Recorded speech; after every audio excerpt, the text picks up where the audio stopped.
That's right, Kelly. This kind of weather means get out your favorite recipes. Let's bring it on over to the First at 4 kitchen. Dorothy Benson of Buona Cucina Oils and more joining us today. We're talking roast pork, which and so much more. You always bring so many great things. A whole meal's worth, which is great for the holiday season. Yep, that's what I did. Is I tried to do some fun stuff for the holidays. We got a nice appetizer, a salad, the pork, a side. We're even going to have a hot chocolate and a cookie. You got it all covered. Let's talk about the appetizer first. I'll hold this up if they want to catch this. But it looks great, and of course you're going to bake this. Yep, that's a gorgonzola puff. It's literally just store-bought puff pastry, and then you're going to put the gorgonzola. I roasted the walnuts, rosemary. There's orange oil, though, that you actually did in the pan. I'll put a little orange oil on top. And then when they're all done, I'll finish it off with a little bit of maple balsamic after that, and then even finish it off once it's all done and on the plate to make it look nice. Simple and easy because it's puff pastry. Yeah, what do we have going here on the stovetop? This is actually going to be Brussels sprouts. It's shallots and mushrooms, and then I have my Brussels sprouts. It is made with the wild mushroom and sage oil, and then you're also going to add the dark cherry balsamic into it. And then finish it off with the dark cherry balsamic. Or you can do garlic oil. Yeah. You can do pomegranate balsamic. You can change it out to what you like. What you like. And of course, we're going to be sharing these recipes. They'll be on our website if they're not already. But as you know, if you watch this show, you know that Dorothy has all the oils and more at her store. If you see something that you're interested in, there are recipes right in front of it to give you examples of how to use them. And of course, in the oven today, we have the pork. Oh, and the sweet potatoes. I'm sorry, I forgot the mashed sweet potatoes. Yes, they're a mashed one, a little more savory than sweet if you don't like a sweet one. And that's actually made with the orange oil.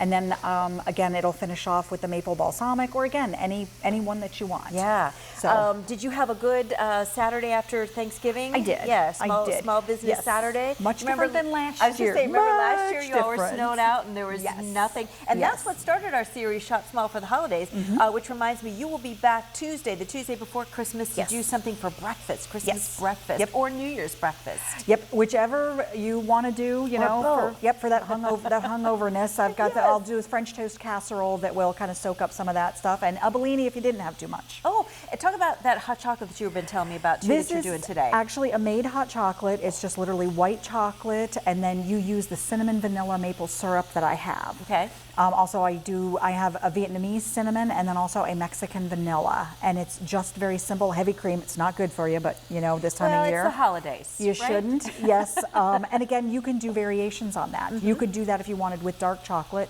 I've actually done it with dark chocolate, and I have a salted caramel maple syrup. Oh, that sounds good. So I've done it either way, but we did the Snickerdoodle hot chocolate for open house. Yeah. And I have been people coming in. Actually, I had somebody come in and go, "Oh, they told me you have this." No, I can give you the recipe, but I don't make it. All right, you know, that was just that day. You just have all the goodies to make it. Go ahead and make it. What's the secret to a good pork roast? Honestly, not overcooking it, especially now that you don't have to, and like even marinating it, because again, that one takes the fig balsamic and the garlic oil and then regular garlic, and just marinating it a little bit, giving it more flavor, because as we know, pork does not have a lot of flavor to begin with. So if you add that, like I marinated that, I did do it last night because it's a sizable one. But like I've got another recipe, which I think I've done for this one, and it's got the cinnamon pear balsamic. Or I have one that's blueberry and rosemary. Yeah. But I think getting some flavor into it, and that's what these do. They enhance what you're making. They're not changing anything. Right, they're just enhancing They just it. add that flavor. And you have so much information in the store. If you go in and you're wondering about this, that, or the other thing, you're happy to talk with the clients about it. And I've gotten a head start on the cookies already. What are your cookies over here? Yep, the brown butter honey cookies, and that's made with one of the thumbs up. Yep, one of the syrup or honeys that I carry, and then also it's finished off with the Fleur de Sel sea salt. Sea salt makes it. Yes, it makes a big difference. And again, I have to admit, I've become a convert to the Mexican vanilla. Yes. I was always Madagascar, but the Mexican vanilla, yeah, because quick very story. different. I was just in Mexico on this cruise, and I bought my mother a bottle of Mexican, but I didn't think, and I didn't pack it in the right place, and TSA made me throw it away. Oh, and all the women behind me were like, "Oh, that hurts. I know that hurts." That's a sin. That is wrong. I know. Okay.